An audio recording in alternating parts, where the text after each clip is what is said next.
Malaysia's Prime Minister moving to put limits on how long a premier can stay in office. Anwar Ibrahim meeting a campaign promise with a capping of tenure to no more than 2 5-year terms.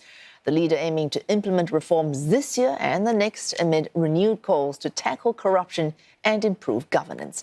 CNA senior correspondent Afifah Ariffin with this report.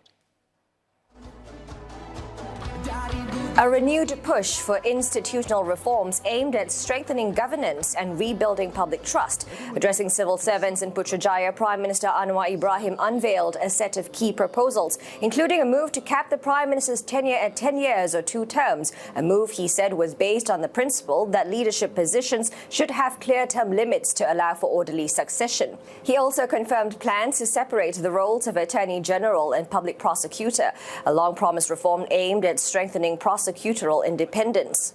These proposals are expected to be tabled in Parliament when lawmakers sit for the first session on January 19th.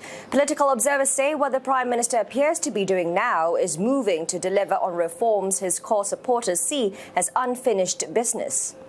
Kita harus ada dan membuat pilihan.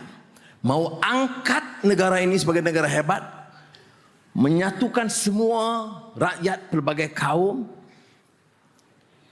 menenggelamkan, memadam sentimen yang boleh menghakis kekuatan kita. Itu pilihan kita. Mau pilih jadi kuat atau memilih untuk jadi remuk berkecai seperti mana berlaku di banyak negara lain.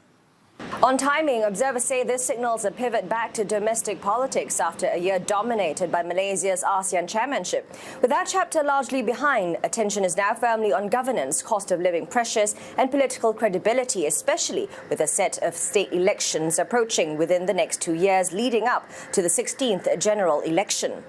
The opposition, meanwhile, remains fragmented. While Perikatan Nasional is still electorally competitive, it has yet to present a cohesive leadership alternative, suggesting these moves are also about setting the political narrative early ahead of the next electoral tests. Afifah Ariffin, CNA, Kuala Lumpur.